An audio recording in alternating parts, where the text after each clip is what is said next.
The drivers certainly are talented, but so too is Matt Hagan's wife. Listen to Rachel Hagan, a classical pianist. She's been playing the piano since age 5. Some pretty good stuff. Studied with Pat Fuchtenberger over 10 years. The Virginia Tech grad, also studying nursing. Pretty impressive stuff. But right now we're going to talk about her husband, Matt Hagan, the funny car driver. And as everybody knows, funny car is the class of drag racing.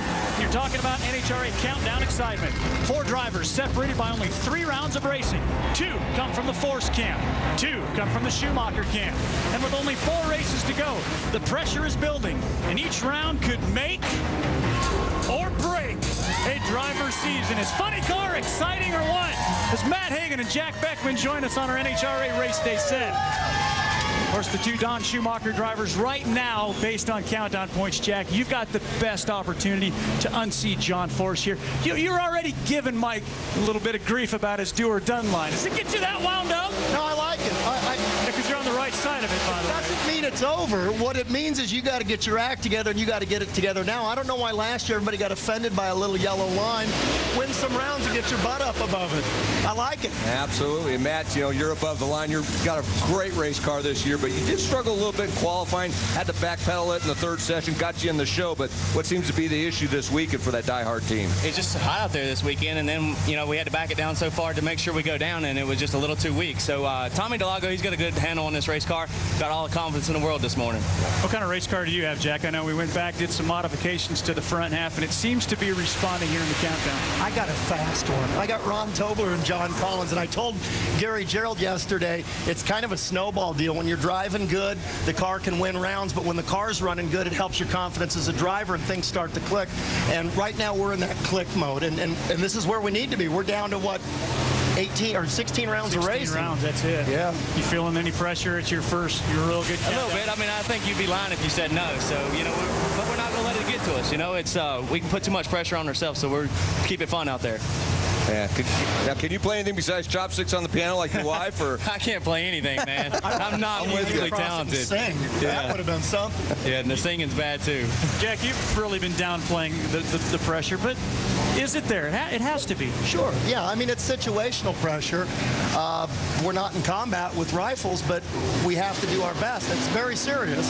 Our jobs can be fun, but it's very, very serious right now. And once the crew chiefs give you the tune-up, once the guys bolt the cylinder heads and the clutch in, they give you a race car, and you have to be as close to perfect as you can be. We need to play mistake-free ball for the rest of the year. Yeah, there's pressure. And if you look at the top of the screen, you see that Jack Beckman races Jim Head, Matt Hagan races Jeff Wren. But let's talk a little bit about our Geico matchup to watch, because there's some, well, it's the other side of the funny car equation, if you will, Mike. it's John Force Racing, and John Force and Robert Hyde are going to pair up in the 1st round, and that can't be any worse for that team, because John's coming off a 1st-round loss, and Robert's coming off of 2 1st-round losses. Both these drivers need a win right now. In fact, Gary Gerald, I'll bet John Force isn't exactly happy about the way things got drawn up.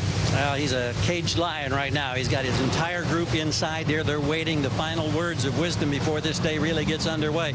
John, you've won 14 championships, all but 2 events this year. You've been #1 in points, but right now that lead, only a handful of points over Jack Beckman. You've got the matchup with Robert in the 1st round. Are you worried about that points lead slipping away? No, I don't ever worry. You've got to think positive. This can be very complicated, or it can be very simple.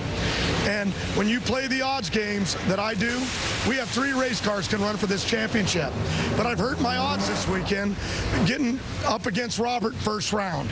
One of us are going to go down. That's 1/3 of my odds are going away during this race. 2 of us, I wish there was 3 championships to win. You know, Ashley, Robert, and myself, but there isn't.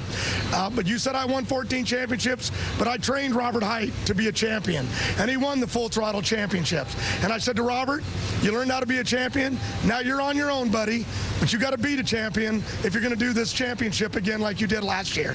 And trust me, Robert Hyde, he's up for it.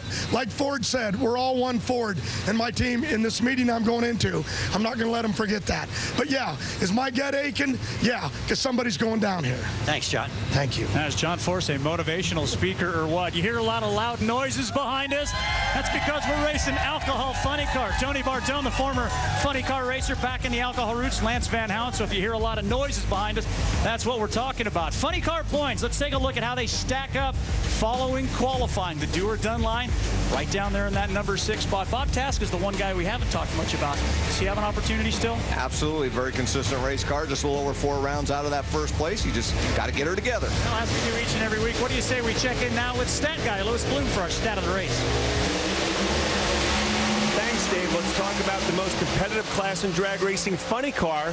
Think about this. Over the last 3 seasons, every year we've had 10 different winners, but the all-time most competitive season was back in 2006 when we had 11 winners, and the driver who became the 11th winner that season, one of our guests, Mr. Jack Beckman. Yeah, nice pose there too, Jack.